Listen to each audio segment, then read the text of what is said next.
C'est une surprise pour beaucoup de monde. Le nouveau Front Populaire est arrivé en tête du second tour des élections législatives qui servent à élire les députés de l'Assemblée nationale. Mais alors, quels sont les résultats dans le détail et surtout, que va-t-il se passer désormais? On va voir donc désormais ce que l'on sait et ce que l'on ne sait pas pour le moment et je vais essayer de répondre à un maximum de vos questions comme d'habitude. Salut, c'est Hugo, j'espère que vous allez bien. On est parti ensemble pour ce nouveau résumé et cette analyse de la situation. Bon, d'abord, parlons évidemment des résultats. Alors là, il est près de 2 h du matin dans la nuit de dimanche à lundi au moment où j'enregistre donc ces actualités. Et donc ces résultats définitifs, après plusieurs heures donc d'estimation par des instituts de sondage, et bien ces résultats définitifs, on les a enfin. Le nouveau Front Populaire, donc cette alliance des partis de gauche, est donc effectivement en tête avec 180 députés. A noter que certains médias évoquent 182 députés. En fait, ça dépend du mode de décompte avec certains députés qui n'étaient pas investis par le nouveau Front Populaire, mais qui ont tout de même été élus alors qu'ils sont très proches du nouveau Front Populaire. Bref,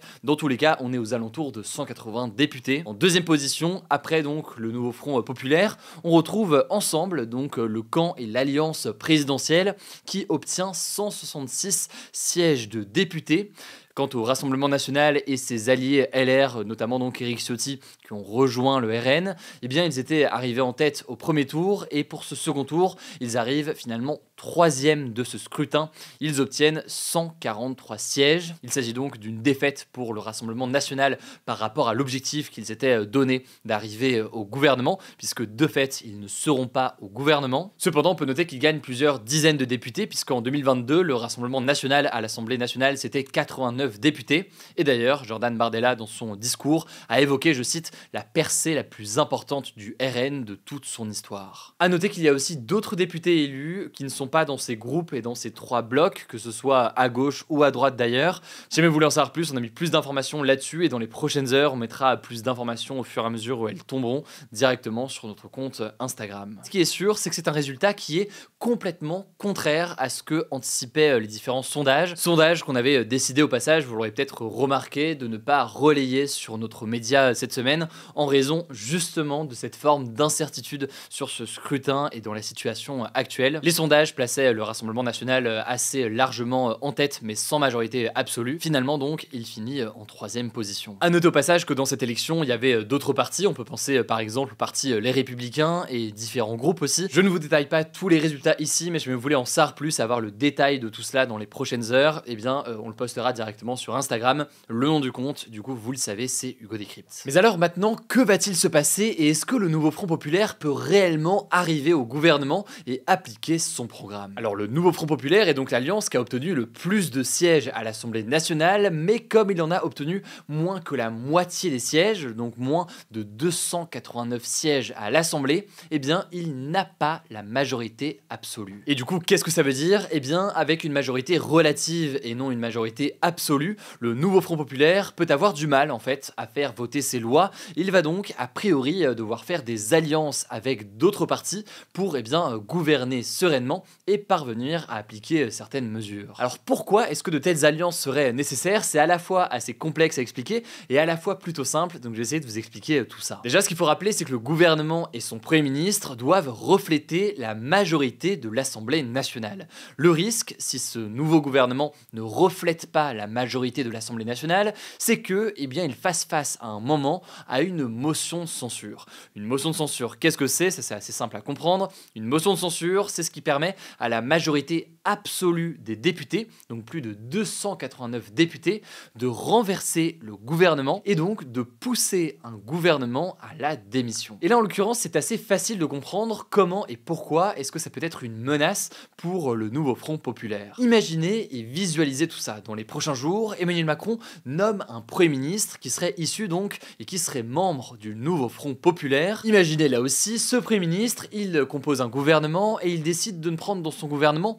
que des ministres qui sont issus du nouveau Front Populaire, et de la même façon, il dit que non, son gouvernement, ce sera un gouvernement à 100% du nouveau Front Populaire, et il décide d'appliquer uniquement et strictement tel qu'il est le programme du nouveau Front Populaire. À ce moment-là, alors c'est pas obligatoire mais c'est possible, tous les députés opposés au nouveau Front Populaire pourraient voter donc une motion de censure et décider de renvoyer le gouvernement en estimant donc que ce gouvernement ne représentait pas fidèlement l'Assemblée nationale puisque de fait, une motion de censure est capable d'être votée contre lui. C'est donc pour éviter une telle situation que le nouveau Front populaire pourrait être tenté donc de discuter et de s'allier éventuellement avec d'autres députés et d'autres partis. Alors effectivement, comme l'a déclaré Jean-Luc Mélenchon ce soir, certaines mesures du programme du nouveau Front populaire pourraient être effectivement décidées et mises en place par décret. Un décret, qu'est-ce que c'est? C'est une décision qui est établie par le gouvernement et qui ne nécessite pas de passer par le processus législatif traditionnel. Et donc c'est des mesures, pour faire très simple,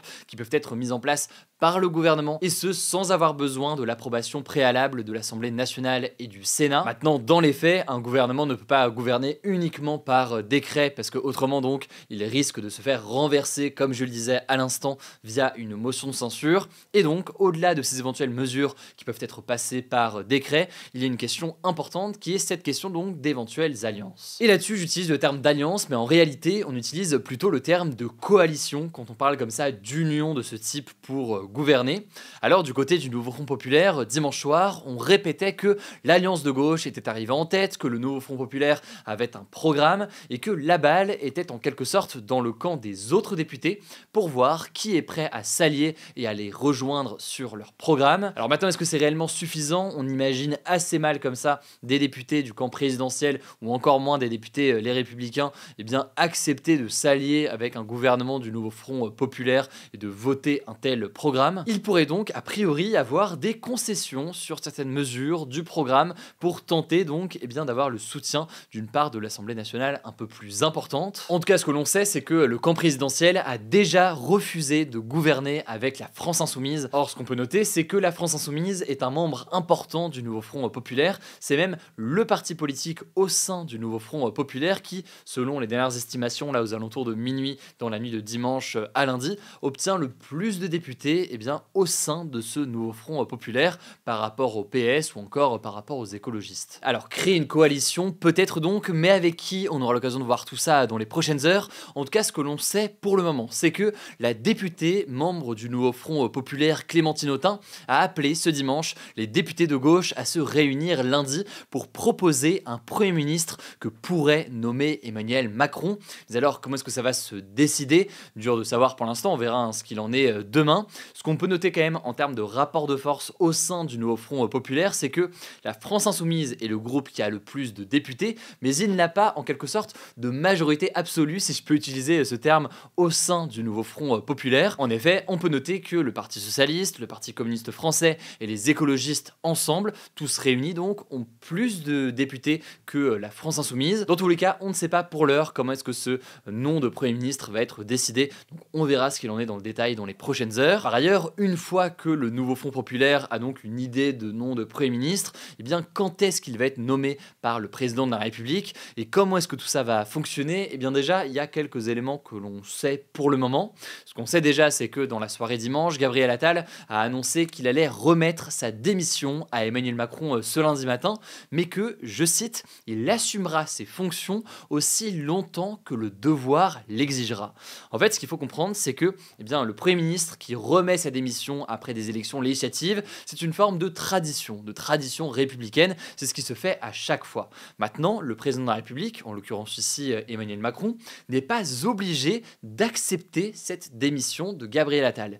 Et plus précisément, il va a priori finir par devoir le faire au vu des résultats, mais il peut attendre et décider de ne pas accepter cette démission dans l'immédiat. Pourquoi? Peut-être déjà pour attendre que ça se clarifie à l'échelle de l'Assemblée nationale. On peut noter que selon l'Élysée, Emmanuel Macron attendra, je cite, la structuration de la nouvelle Assemblée pour, je cite, prendre les décisions nécessaires. Par ailleurs, on peut noter selon l'Élysée que le président veillera, je cite, au respect du choix souverain des Français. Ce qu'il pourrait potentiellement attendre donc, c'est de voir qu'est-ce qui ressort de ces discussions au sein du nouveau Front populaire, qu'est-ce qui ressort aussi de ces discussions sur une potentielle coalition. Par ailleurs, ce qu'on peut noter aussi, c'est qu'il se réserve le droit de maintenir le gouvernement actuel pendant les Jeux Olympiques. Alors ce n'est absolument pas quelque chose chose qui est souhaité par le nouveau Front populaire a priori, mais on voit que c'est quelque chose qui est envisagé d'une certaine façon dans le cas donc où il n'y aurait pas de majorité claire qui ressort dans les prochains jours. D'ailleurs, on peut noter que Gabriel Attal, au-delà de dire donc qu'il assumera ses fonctions aussi longtemps que le devoir l'exigera, il a aussi évoqué les Jeux Olympiques. Donc il y a une question, une forme d'incertitude avec les JO qui arrivent. Quoi qu'il en soit, c'est une question de jour. Ce dimanche, Jean-Luc Mélenchon a estimé que le président, je cite, a le devoir d'appeler le nouveau Front populaire à gouverner. On peut aussi noter que Marine Tondelier, qui est la secrétaire nationale des écologistes, a affirmé, je cite, nous allons gouverner. À voir donc simplement quand et dans quel cadre, on verra ça dans les prochaines heures et dans les prochains jours. Et puisqu'on est sur les réactions politiques, on peut noter que Jordan Bardella, qui avait déjà dénoncé ces désistements entre le premier et le second tour des élections législatives, avec donc le camp présidentiel et le nouveau Front populaire, ce soir parle d'une alliance du déshonneur entre le camp présidentiel et le nouveau Front populaire, même si, encore une fois, il faudra voir si réellement il y a une alliance entre les deux. A noter qu'on ne peut pas complètement exclure la possibilité d'un réel blocage de l'Assemblée et du gouvernement pour plusieurs mois.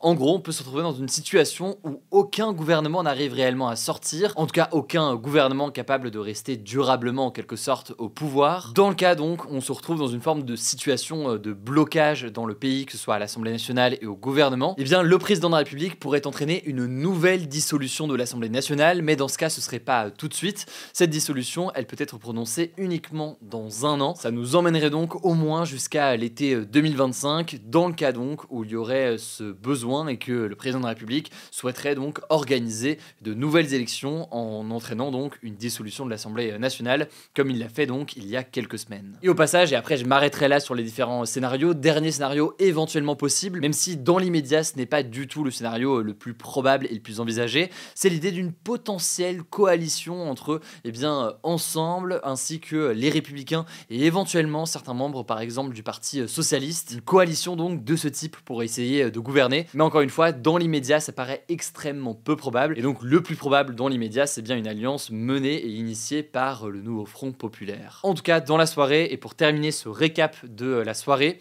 on a pu observer des scènes de joie, place de la République, notamment à Paris, mais aussi dans plusieurs villes de France. Des scènes de joie donc de militants et de soutien de la gauche qui célébraient donc le nouveau Front populaire qui arrive en tête.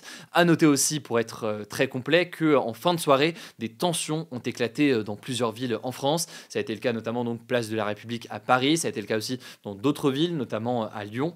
On fera un nouveau point sur cette situation quand on aura davantage d'éléments donc dans la journée et en fin de journée lundi dans nos formats quotidiens comme on le fait à chaque fois, je pense que vous le savez. En tout cas, je tiens à vous remercier, vous étiez près de 300 000 personnes à suivre en direct à 20h sur le live qu'on faisait, le résultat de ces élections. Vous étiez donc extrêmement nombreux quand on cumule le live sur YouTube et le live qu'on a fait aussi sur TikTok. Je tiens à vous remercier au passage pour votre confiance, et ce parfois depuis longtemps. On essaie de faire notre travail avec notre équipe au mieux. Par ailleurs, ce format des actus du jour, il continue évidemment la semaine prochaine, que ce soit sur YouTube d'ailleurs ou en podcast audio. Là aussi, je pense que vous commencez à le savoir. N'hésitez pas à vous abonner, si jamais c'est pas encore le cas. On continue donc évidemment à suivre la situation et à essayer de comprendre tout ce qui se déroule sous nos yeux. Prenez soin de vous, prenez soin de vos proches et on se dit à demain donc pour un nouveau point.